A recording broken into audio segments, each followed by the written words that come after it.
Hello बच्चों, आप सभी का स्वागत है हमारे यूट्यूब चैनल में। आज हम पढ़ने वाले हैं कक्षा 9 की हिंदी क्षितिज भाग 1, जिसमें है इकाई 10।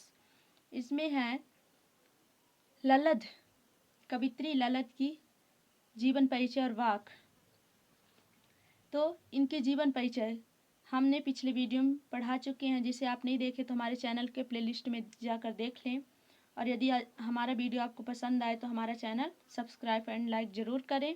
और जो भी हिंदी से रिलेटेड आपको समस्या हो तो वो हमें कमेंट करके ज़रूर बताएं। तो चलिए आज हम शुरू करते हैं। वाक। रस्सी कच्चे धागे की खींच रही मैं नाव, जाने कब सुन मेरी पुकार, करे देव भवसागर पार।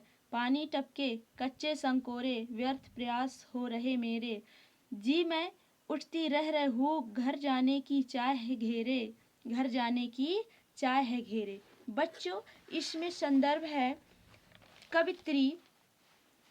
संदर्भ बनेगा प्रस्तुत पद्यांश संत कवित्री ललद द्वारा रचित वाक से लिया गया है।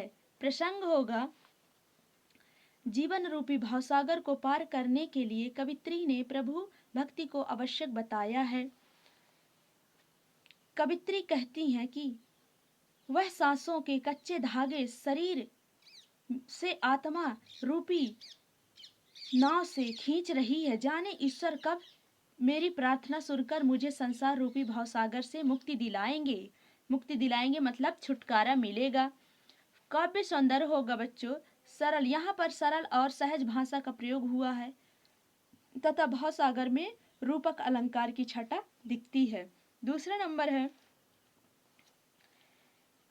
प्रस्तुत पद्यांश संत कवित्री ललद द्वारा रचित वाक से लिया गया है। फिर है यहाँ पर इन्होंने बताया है खाकर कुछ पाएगा नहीं, खाकर बनेगा अहंकारी, सम खा तभी होगा संभवी, खुलेगी संकाल बंद द्वार की। तो यहाँ पर कवित्री कह रही हैं, यहाँ पे प्रसंग होगा प्रस्तुत पंक्ति में कवित्री विषय वासनाओं का भोग करने की बात कह रही हैं। भोग करने की बात कह रही हैं। व्याख्या होगा कवित्री कहती हैं कि हे मानव, सांसारिक वस्तुएं अर्थात भोग विलास का उपयोग करके तुझे कुछ नहीं मिल पाएगा। अतः यदि तुझे खाना है तो सम खा, अपने अंतकरण और बाहरी इंद्रियों पर नियंत्रण कर। मनुष्य को अपनी इच्छाओं पर काबू पाना चाहिए, अर्थात समभाव में रहकर रहना चाहिए। इसी से बंद दरवाजे प्रभु प्राप्ति का मार्ग की संकाल खुल जाएगी, अर्थात मोक्ष का रास्ता दिखाई देगा। फिर है काव्य सौंदर्य में आएगा खा खा कर में अनुप्रास अलंकार एवं पुनरुक्ति अलंकार का प्रयोग हुआ है। तीसरे नंबर पे है संदर्भ होगा पाठ्य पुस्तक गद्यांश संत कवित्री ललद द्वारा रचित वाक से लिया गया है। प्रसंग बनेगा यहाँ पर कवित्री ने प्रभु प्राप्ति के लिए हठ योग का रास्ता अपनाया है।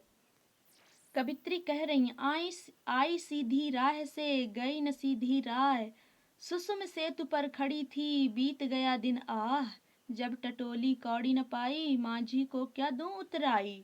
कवित्री कह रही हैं कि मैं प्रभु की प्राप्ति के लिए संसार में सीधे रास्ते से आई, अर्थात जन्म लिया, परंतु यहाँ आकर सांसारिक उलझनों में फंसकर अपना रास्ता ही भूल गई, अर्थात ईश्वर प्राप्ति के लिए हठ योगी रूपी टेढ़ा मार्ग अपनाया।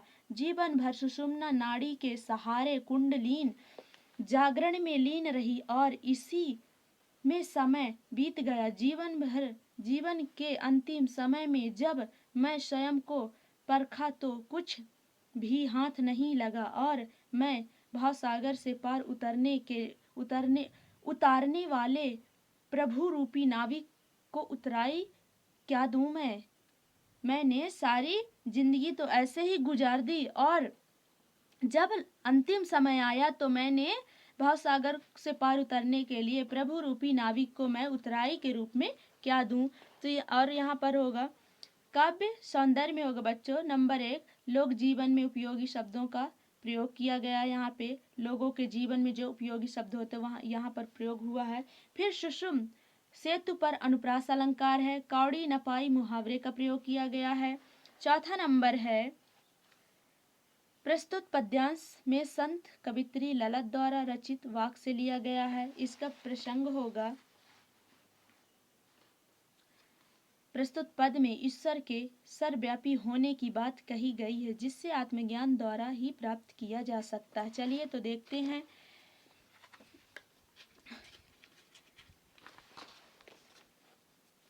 थल थल में बसता है शिव ही, भेद न कर क्या हिंदू मुसलमान, ज्ञानी है तो स्वयं को जान, वही है साबित से पहचान।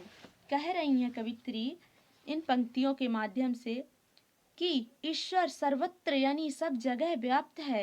हे मनुष्य, तू धार्मिक आधार पर हिंदू मुसलमान का भेदभाव या त्याग कर, भेद भावना को त्याग कर उसे अपना ले। ईश्वर को जानने से पहले तू खुद को पहचान, अपना आत्मज्ञान को पहचान, क्योंकि ईश्वर का वास तुम्हारे अंदर ही है, जो आत्मा रूप में हम में विराजमान है।